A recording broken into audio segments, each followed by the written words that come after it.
The Galactic Council chamber was filled with alien beings from across the stars when she walked inside, and everyone stopped talking at once.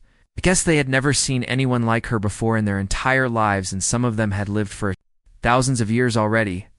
But this woman was different from everything they knew. Liana moved through the massive doors with grace that seemed impossible, and her silver hair flowed behind her like liquid starlight, while her armor looked like it was made from pieces of the night sky itself.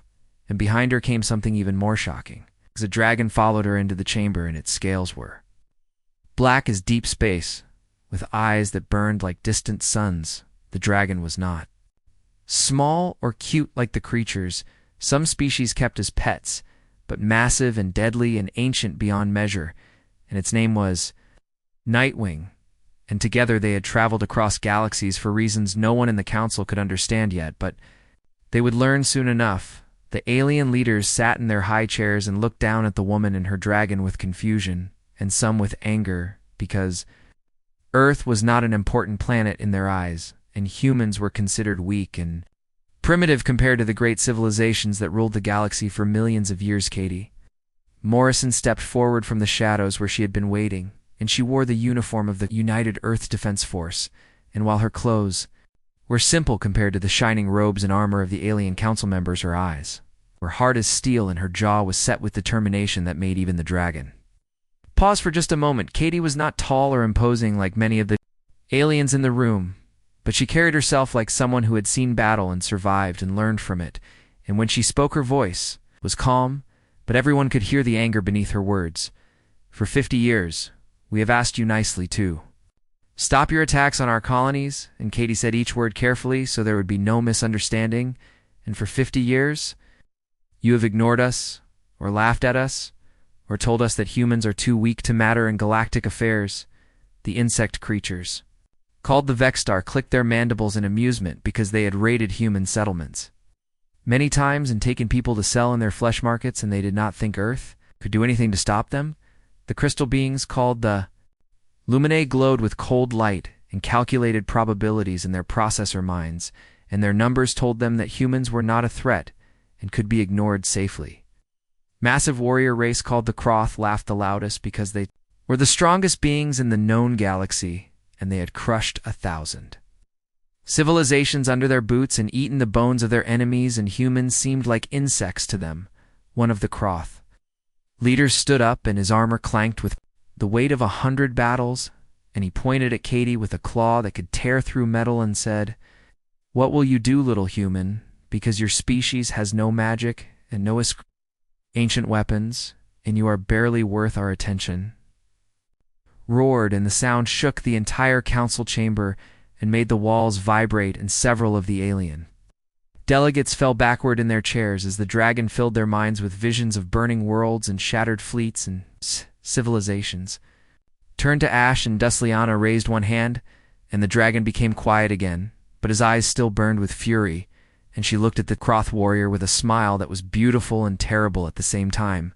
"You misunderstand our relationship completely," and Liana said in a voice that seemed to echo from the beginning of time itself. And humanity did not summon us with magic spells, and they did not bind us with ancient chains, and they did not conquer us in battle. We chose them, and that simple statement hung in the air like a death sentence, and we chose humanity because they are worth protecting and worth teaching and worth standing beside when the galaxy finally learns what happens when you push peaceful people to far. Katie activated a holographic display that showed dozens of human colony worlds, and each one was marked with a red symbol that indicated an attack by alien forces, and children had died in those attacks, and families had been torn apart, and people had been taken as slaves. "These are the sites of your last attacks on human civilians," and Katie said while pointing to each red mark, "and you have 30 days to remove every hostile force from human space, and after that we will show you what happens when politeness runs out." Liana stepped closer to the council members, and Nightwing moved with her like a living shadow, and the elf woman looked each alien leader in the eyes one by one. "I have lived since before your species learned to make fire," and she said quietly, "and I have seen empires rise and fall like waves on an ocean, and I have watched as proud civilizations made the same mistake you are making right now. They thought mercy was weakness, and they thought patience was cowardice. And they thought that because someone chooses peace, they are incapable of war, in every single one of those. Civilizations is now gone and turned to dust, and remembered only in the songs. I sing to myself on lonely nights. The council chamber was completely silent now, because even the most arrogant aliens could feel the weight of ages pressing down on them from this strange woman and her. Dragonite Wing spoke directly into their minds without using words, and his thoughts were fire and ice at the same time, and he said, "We are the last of the star drakes, and the final elves of the forgotten stars, and we have ended threats that would make your greatest. Warriors weep like children, but we chose humanity not because they are strong, but because they have potential, and not because they are wise, but because they want to learn, and not because they are. Fearless, but because they fight anyway, even when they are afraid." Katie looked at the assembled aliens with disgust and said, "You had 50 years to do the right thing, and you chose cruelty instead, and you chose to see kindness as weakness and negotiation as surrender. And now you will learn that humans can be kind. Or humans can be deadly, but you do not get to choose both 30 days." And Liana repeated, and her voice was soft, but it carried to every corner of the massive chamber. "And after 30 days, we will come for you, and we will show you why the forgotten stars are forgotten, and why the star drakes are the last of lead. Their kind it is because we ended the threats that came before you, and we made examples that lasted for millions of years, and we taught the universe that some lines should never be crossed." The dragon spread his wings, and they seemed to fill the entire room with shadow, and for just a moment every alien in the council saw a vision of what would come if they did not heed the warning, and they saw human soldiers, trained by ancient elves and armed with weapons designed by dragon fire and sea, backed by powers older than their oldest legends. The vision faded, and Katie and Liana and Nightwing turned to leave, and as they walked toward the massive doors, Katie said over her shoulder without looking back, 30 days, and then politeness ends, and war begins, and you will learn why we are worth protecting."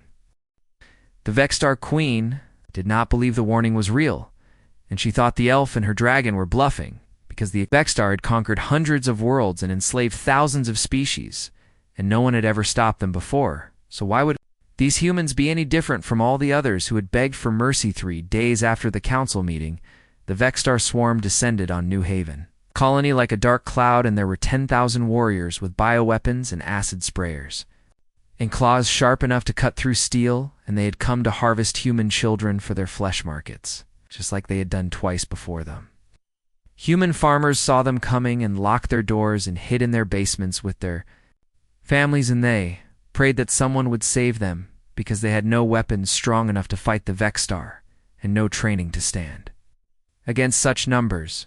But when the Vexstar warriors landed in the center of the settlement, they found Liana waiting for them, and she stood alone in the middle of the town square with her twin swords hanging at her sides and her silver hair moving in the wind, even though there was no wind.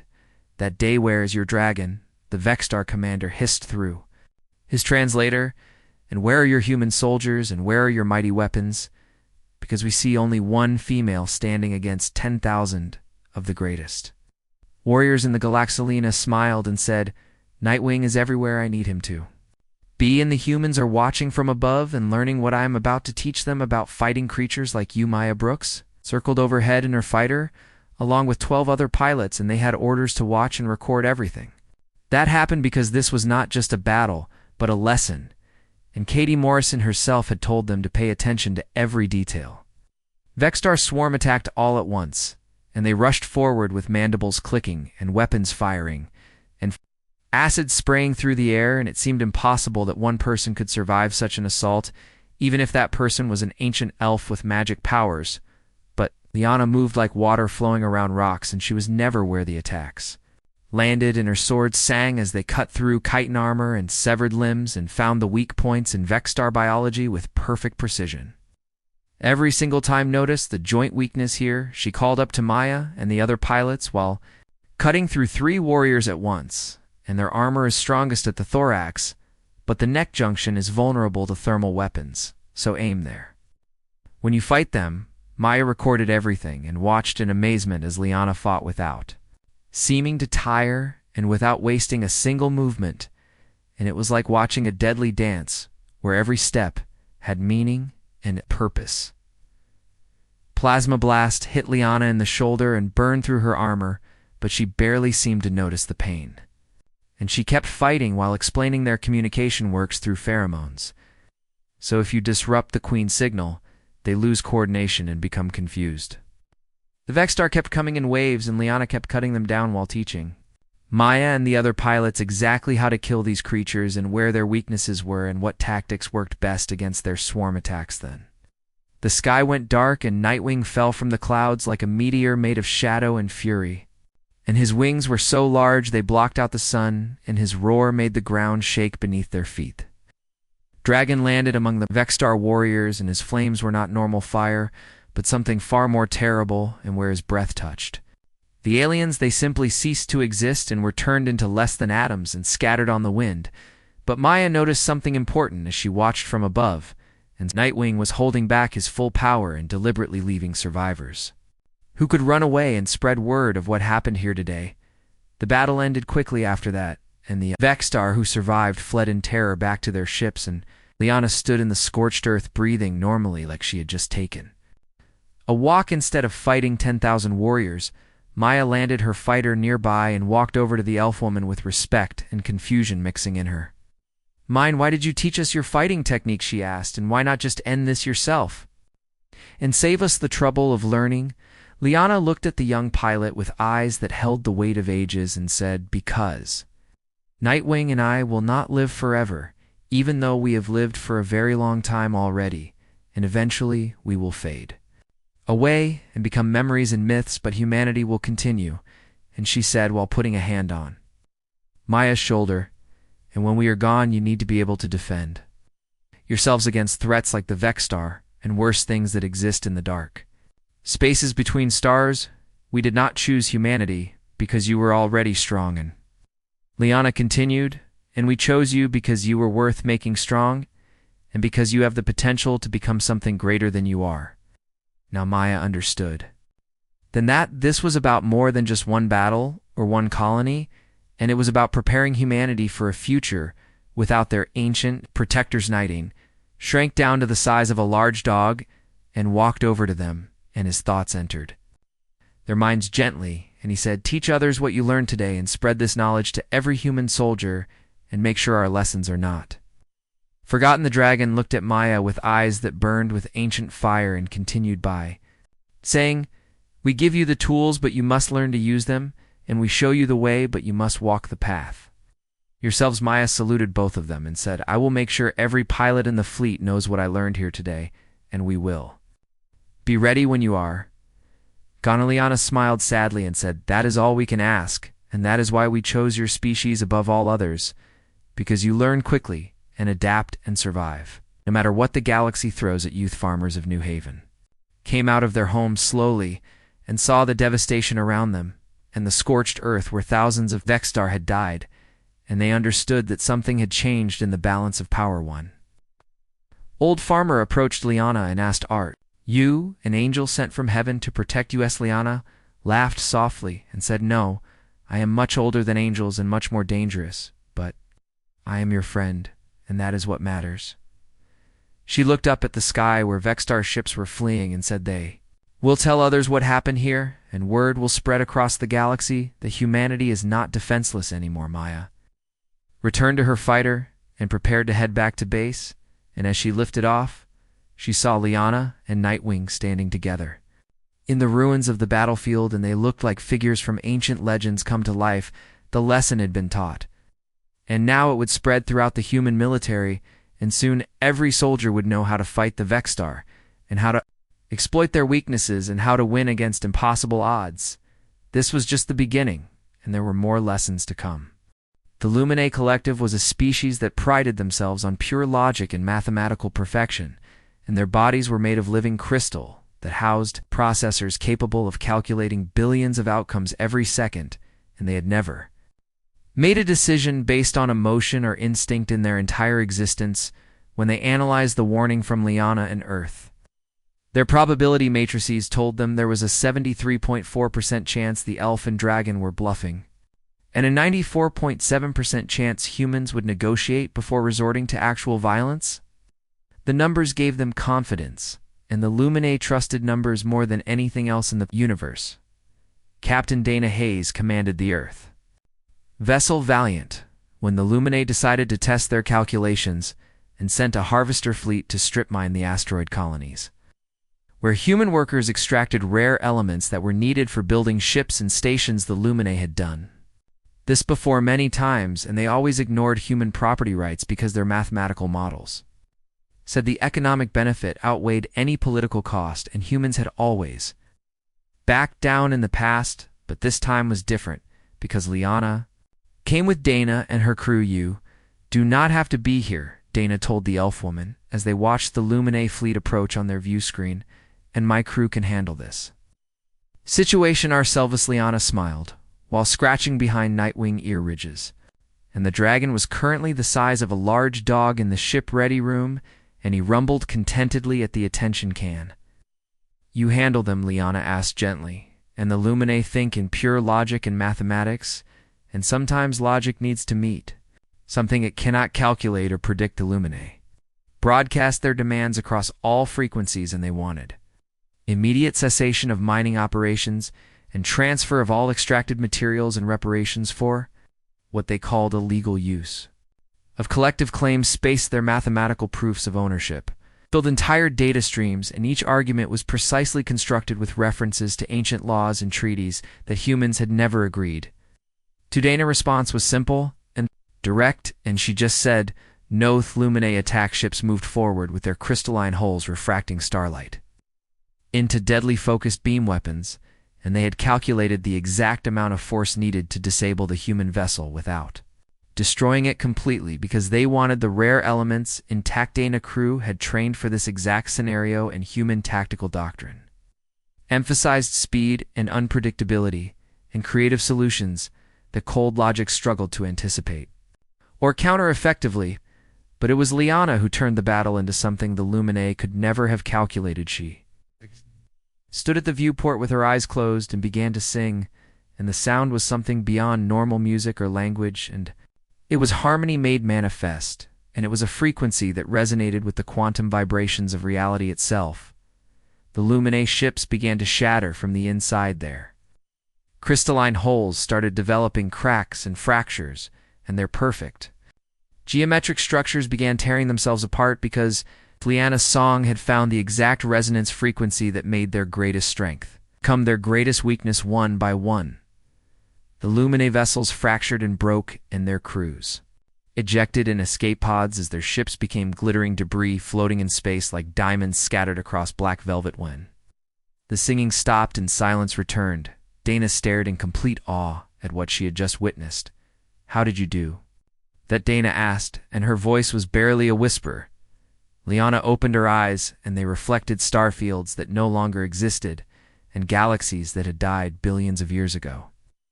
And she said, "I am old, Captain, and I am older than your species recorded history by a factor you cannot imagine. I have had time to learn the songs of elements and the harmonies of matter itself, and how to make reality vibrate in ways that can build or destroy."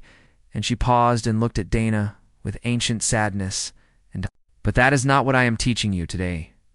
Nightwing grew larger until his head filled half the ready room, and his presence was overwhelming, and his voice rumbled directly into their minds without using sound. "The lesson the dragon thought spoke, and is that every strength is also a weakness, and the Luminae perfect logic made them brittle and predictable, and unable to adapt when something unexpected happened. The brittleness in your enemies," Nightwing continued, "and you do not need to be the strongest to win, and you only need to be smart enough to see what they cannot see about themselves." Dana nodded slowly, and her tactical mind was already spinning out implications and applications, and she understood that this was not just about fighting the Luminae, but about a whole new way of thinking about conflict. "You are training us," Dana said, "and not just to fight, but to think like you do, and to see patterns and weaknesses that we would miss on our own better." Liana corrected gently, "And we are training you to think like yourselves, but with the wisdom of ages behind. You and humanity adaptability is your greatest gift, and you can learn and change faster than any species we have ever encountered. Our knowledge simply accelerates what you would eventually discover on your own, and she continued, and we are just giving you a head start so you can defend yourselves after we are. Gondana looked at the debris field that had been Luminae ships and asked, will they attack again? Liana said with certainty, and they are creatures of logic and calculation, and they will recalculate their probability matrices and realize that attacking humanity is no longer cost-effective. The Luminae will spread word across the galaxy that humans are protected by powers they cannot defeat through logic alone. And Nightwing added, and that message will reach species who rely on cold calculation and perfect planning. Dana crew gathered around to hear what had happened, and Liana spent the next hour teaching them about resonance frequencies and quantum harmonics and how to find the hidden weaknesses in seemingly perfect systems. She could not teach them to sing like she did because that required magic and ages of practice, but she could teach them the principles behind it and how to apply similar concepts using human technology and weapons. By the time the lesson was over, Dana crew understood something fundamental and important, and they understood that winning was not always about having bigger guns or stronger armor. Sometimes winning was about understanding your enemy better than they understood themselves and finding the one perfect weakness that could bring down an entire fleet. The Valiant returned to Earth space with new knowledge and new tactics, and Dana immediately began writing training manuals and giving lectures to other captains about what she had learned. The lessons spread through the human fleet like wildfire, and soon every tactical officer was studying resonance theory and looking for ways to turn enemy strengths into weakness. As Liana and Nightwing watched from a distance, and they were pleased because humanity was learning exactly what they needed to survive in a hostile galaxy. 30-day deadline was approaching, and more species would learn their lessons soon. The Kroth Dominion had ruled through pure strength for 3,000 years, and their entire civilization was built on one simple principle: that might makes right and the strongest take what they want from the weak. They were massive warriors who stood 3 meters tall, with natural armor thick enough to stop bullets and claws that could tear through steel like paper, and they had conquered, enslaved, and consumed hundreds of lesser species across the galaxy for 3,000 years. The Kroth had never known defeat, and they had never retreated from battle, and they had never felt the cold grip of fear in their hearts. Warlord crossed the Undying lead, a raiding party to the human colony of Riverside, and he expected easy prey like all the times before, and he brought 500 of his best warriors with him, and they wore armor decorated with the bones of their enemies. Instead, a frightened farmer's cross found Lieutenant Colonel Beth Morgan and her mechanized infantry battalion waiting for them, and the soldiers stood in formation with weapons ready and power, armor gleaming in the sunlight. But more importantly, Nightwing was there watching from atop the central tower. The dragon had his wings folded and made no move to attack or interfere, and he just sat there like a statue made of shadow and ancient power, and his presence was a weight that pressed down on everyone. Below, why does the dragon not attack? Cross demanded through his translator, and his voice was a growl that would make most species run in terror. Beth stood at the front of her battalion, and her power armor was already scored with plasma burns from previous battles, and she grinned behind her helmet and said, because he does not need to, and we have got this handled ourselves. The Kroth warriors laughed at her confidence, and they had crushed armies 10 times larger than this small human force, and they did not think these soldiers could stand against true warriors who had been bred for battle. The fighting began, and it was savage and brutal, and the Kroth charged forward with war cries that shook the ground, and they swung massive weapons that could shatter tanks with a single blow. But Beth's soldiers fought with precision they had learned from Liana, and they moved like water flowing around obstacles, and they targeted the weak points in Kroth anatomy that the elf had shown them. During training, the Kroth were stronger and more massive, and their natural armor was incredibly thick. But Beth's battalion used their enemy strength against them and made the Kroth momentum work in humanity favor. When a Kroth warrior charged Beth directly with a warhammer that could crush buildings, she did not try to block the attack or meet it with force, and instead, she sidestepped at the last possible second and used his own momentum to send him crashing into the ground. Then she placed a shaped charge exactly where Liana had taught her the Croth's spinal interface was most vulnerable, and the explosion was small and precise, and the mighty warrior fell paralyzed but alive all across the battlefield. The same scene repeated itself, and human soldiers dodged and weaved and struck at weak points, and the Croth found themselves unable to land solid hits on these fast-moving targets. Cross himself joined the battle, and he was the largest and strongest of all. The Croth warriors and he had personally killed over 1,000 enemies in single combat, and he had never been defeated. Swung his massive axe at Beth, and the weapon moved so fast it screamed through the air, and any normal person would have been cut in half. But Beth had trained with Liana for months. She rolled under the swing and came up behind Cross and placed another shaped charge at the base of his skull, where the armor plates met, and the explosion dropped the mighty warlord like a falling tree. Cross lay on the ground, unable to move, and he stared up in disbelief, because this had never happened to him before in 3,000 years of conquest and war. Liana descended from the tower on Nightwing back, and they landed with impossible gentleness beside the fallen Croth leader, and she dismounted and approached him and knelt to look into his eyes. For 3,000 years, Liana said softly, and your species has believed that strength is measured in muscle and fury, and the ability to crush your enemies through sheer force. But you've never faced someone who was stronger than you, and chose mercy instead.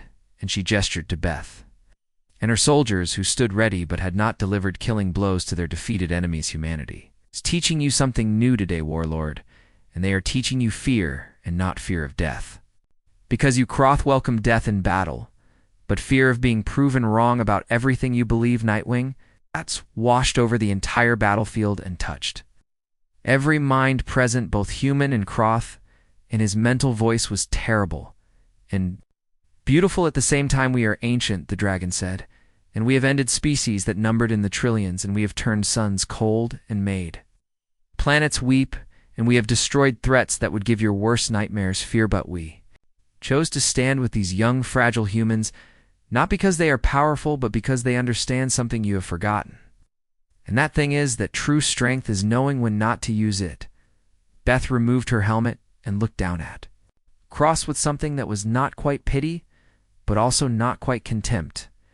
You can take a message back to your dominion, she said, and tell them that Earth does not want your territory, and we do not want to conquer you, and we just want to be left alone. But if you keep pushing, she continued, and well, our friends here have been very, very patient with you, and do not mistake that patience for weakness or inability to fight back. The Croth warriors were allowed to gather their wounded in return to their ships, and they carried Cross on a stretcher, and for the first time in their long history, they were retreating from a battlefield. As they left, each Croth warrior looked back at Liana and Nightwing with a new emotion burning in their hearts.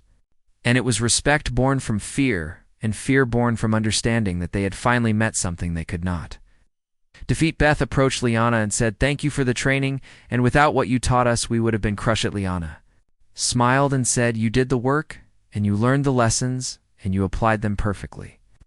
And that is what matters most.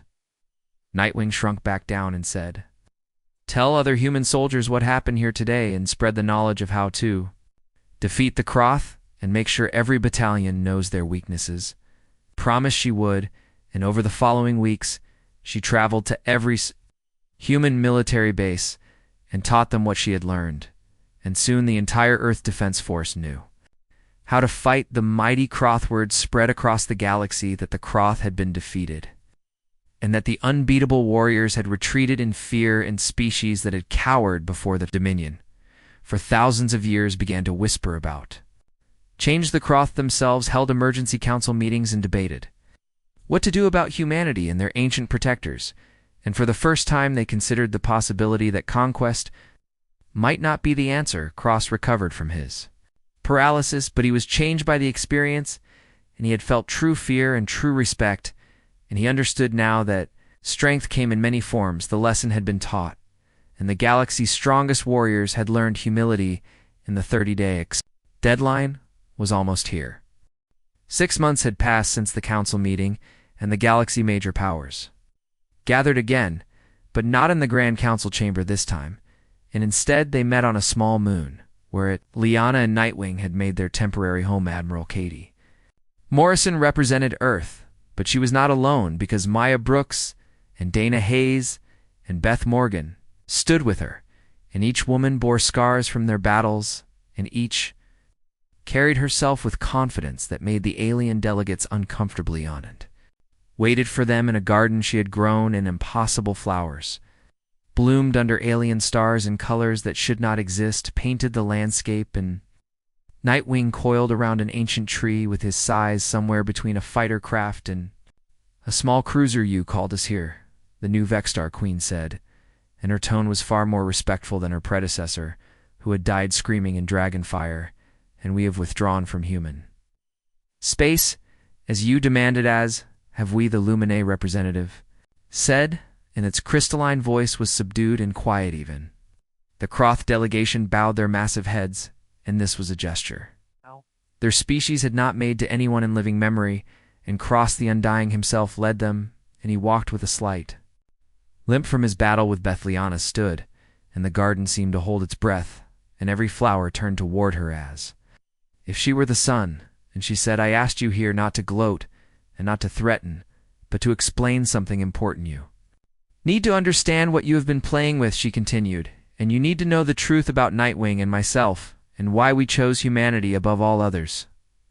She gestured, and the air shimmered with magic, and images formed showing worlds beyond counting, and civilizations that had risen and fallen, and empires that had spanned galaxies, now reduced to whispers and dust. Nightwing and I are old, Liana said quietly, and we watched your species' ancestors crawl from their first seas, and we have seen 1,000 galactic cycles, and we have witnessed the birth and death of entire realities we could have chosen anyone to share our knowledge with, she continued, and gods know that species far more powerful than yours have begged for our favor and offered us wealth beyond measure. The dragon voice resonated through every mind present, and he said, "We chose humanity, not because they were strong, but because they were kind to those weaker than themselves, not because they were wise."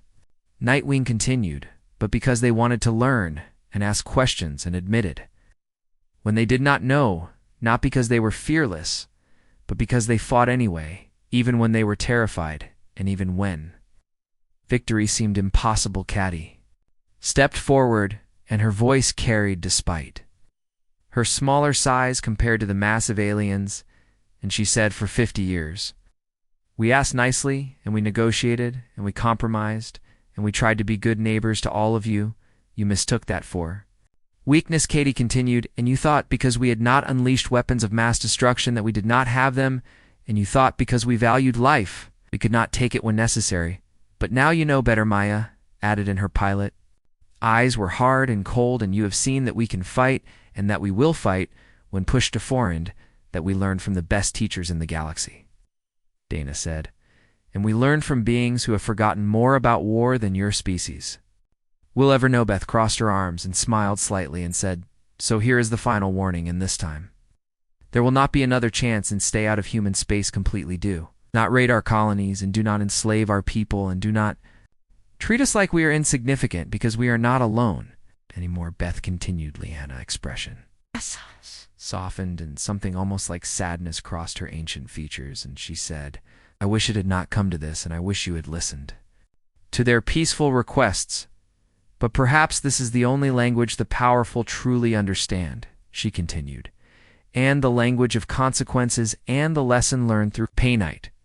Wing rose and spread his wings, and they blotted out the stars, and his presence suddenly became overwhelming and crushing, and several delegates fell to their knees under the "Why, humanity politeness has limits," the dragon said, "and our patience has limits, and if you cross those limits again, you will learn something terribly. Will learn that we chose humanity not despite their capacity for violence, but because they have that capacity and usually choose to restrain it." Nightwing continued, "But usually is not the same as always," he finished, and his eyes blazed with fire that could burn galaxies. The dragon voice dropped to something that resembled a growl, and he said, "Test them again, And you will not face soldiers who have trained for months. You will face soldiers who have learned from us for generations, and you will face a species that combines their adaptability with our ancient knowledge. We'll face a human civilization that we have chosen to uplift and protect and guide. An arm with powers beyond your comprehension and worst of all, Liana said, and her voice was barely above a whisper, but it carried to every ear. And you will face us, and not as teachers, and not as mentors, and not holding back to make a point. 2. We'll face the forgotten stars, and the last star Drake unleashed. She continued, in fighting alongside the species we have chosen to protect with our full power, and the galaxy will burn. Nightwing finished, and his mental voice was absolute, and final silence stretched across the garden, and no one moved, and no one spoke, and the weight of the threat hung in the air like a physical presence then. One by one the delegates bowed, and they truly bowed in submission and respect, and acknowledgement of superior power. We understand, the Lumine representative said, and its voice was small and defeated, and humanity will not be troubled again by our kind. The Vexstar Queen clicked her agreement and said, we have learned our lesson, and we will spread word to all swarms. The Croth delegation bowed lowest of all, and Cross said with genuine respect in his voice, we acknowledge Earth's sovereignty, and we will defend it if others attack. As the delegates departed, Katie stood beside Liana and watched Nightwing curl protectively around his ancient companion. Will they keep their word? Katie asked. They will, Liana said with certainty, and because they finally understand that humanity is not just another species to exploit, to are under our protection now, she continued, and the galaxy remembers what happened to the last civilization that made us choose war over peace. Her eyes grew distant and sad, and she said they are still remembered in the void between stars, and their ghosts scream warnings that no one can hear anymore. Katie shuddered slightly and said, I am glad you are on our side. We chose well, Nightwing rumbled, and his voice was warm with affection, and your species will go far. Katie Morrison, when we are gone, the dragon continued, and when we finally fade into myth and legend and become stories told, 2 children, humanity will carry our legacy forward, he finished, and not as conquerors, but as protectors, and not as tyrants, but as teachers to younger species. Liana rested her hand on Katie's shoulder and said, you asked for respect through diplomacy, and they gave you contempt instead, so we taught them respect through strength, she continued. But remember, Admiral, that the greatest victory is not in winning the war, it is in ensuring the war never needs to be fought again, Liana finished, and her voice carried the weight of ages. She looked up at the stars, and her expression was ancient and tired and infinitely sad politeness. As limits, she said, but so does cruelty, and so does conquest, and so does the hunger for power the galaxy has learned. Where humanity limits are, Liana continued, and now they will have to learn where their own limits should be. Katie nodded in understanding, and Earth's final warning had been delivered, and not with threats, but with demonstrations, not with promises of destruction, but with displays of capability, she thought, and the galaxy had learned that humanity backed by ancient powers would defend itself, but more importantly, they had learned that humanity would rather not have to, and that was the most terrifying lesson of Ellen. The years that followed the story of the elf woman and her dragon became legend across 1,000 worlds, and some species told it as a warning, while others told it as hope, but all of them remembered the day they learned that Earth's politeness had limits, and that crossing those limits meant facing something far older and far more powerful and far more dangerous than they had ever imagined. Liana and Nightwing eventually vanished, as all legends do, and they faded into myth and memory, but their legacy remained in the soldiers they trained and the tactics they taught and the knowledge they shared. The galaxy, for the first time in ages, knew peace, and not because war was impossible, but because everyone remembered what happened when you push to far. Politeness has limits, but wisdom is knowing where those limits are and never testing them.